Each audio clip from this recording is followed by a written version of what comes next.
Entender la debida diligencia en derechos humanos requiere un enfoque práctico y un enfoque que involucre a las diferentes áreas de una empresa. En ese sentido, tenemos que, primero que nada, identificar el alcance de lo que se va a medir. Pensamos en lo que ya mencioné previamente, el nivel de la debida diligencia o del proceso de debida diligencia que se va a llevar a cabo, a nivel de organización, a nivel de proceso, a nivel de proyecto o a nivel de producto. Una vez hecho eso, tenemos que identificar los riesgos a derechos humanos frente al proceso interno de la empresa.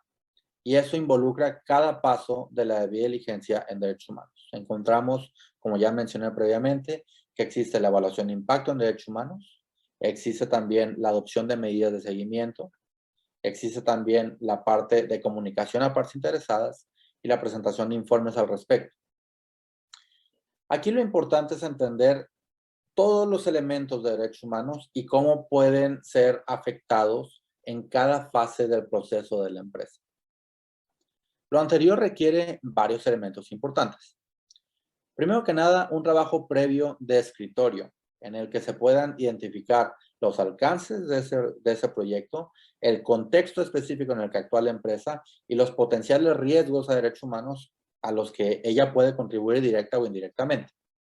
Además, requiere una visita al terreno, que eso es un tema importantísimo para poder identificar cuestiones que tal vez en el papel no sean visibles, pero en la práctica sí ocurren. Conlleva entrevistas y diálogo con titulares de derechos, tanto trabajadores como externos a la empresa. Por ejemplo, puede ser que se lleve a cabo una encuesta de clima laboral para identificar cómo está la situación o el medio ambiente en la empresa, pero también puede involucrar, vincularse con comunidades que puedan ser aledañas a la operación de la empresa, usuarios o algún otro tipo de actor, de stakeholder que pueda ser importante considerar. Además de eso, un proceso de debida diligencia en derechos humanos requiere una revisión del nivel de coordinación entre las diferentes áreas en términos de derechos humanos. Y para eso hay evidentemente que construir cierto nivel de capacidad para entender cómo las diferentes áreas contribuyen o pueden contribuir a una afectación a los derechos. Involucra, en el marco de la evaluación de impactos, una determinación de los riesgos reales y potenciales.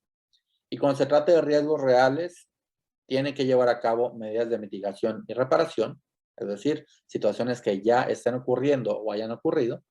Y cuando se trate de riesgos potenciales, llevar a cabo mecanismos o medidas de prevención que puedan evitar que ocurra el daño que está previsto. Todo esto involucra un plan de acción interno que tiene que ser multiactor, es decir, involucrar más bien a las diferentes partes de la empresa, pero también tener plazos específicos e indicadores específicos para medir que se esté avanzando de forma efectiva. Tiene que dársele seguimiento a ese plan de acción interno y sobre todo es muy importante el tema de la comunicación. La comunicación en ciertos casos debe ser dirigida a gobiernos, en algunos casos a distintas partes interesadas. Y la comunicación me parece es un factor fundamental, porque no solamente puede generar mayor angustia si no se hace efectivamente, sino que también puede ayudar a reducir tensiones y mostrar lo que la empresa realmente está haciendo en la práctica a las diferentes partes interesadas. Puede ser a la empresa misma, a los accionistas, por ejemplo, de la empresa, puede ser al gobierno, a la sociedad civil o incluso a otros clientes con los que se pueda relacionar y que cada vez más exigen que en las relaciones comerciales entre una empresa y otra se tomen en cuenta este tipo de cuestiones.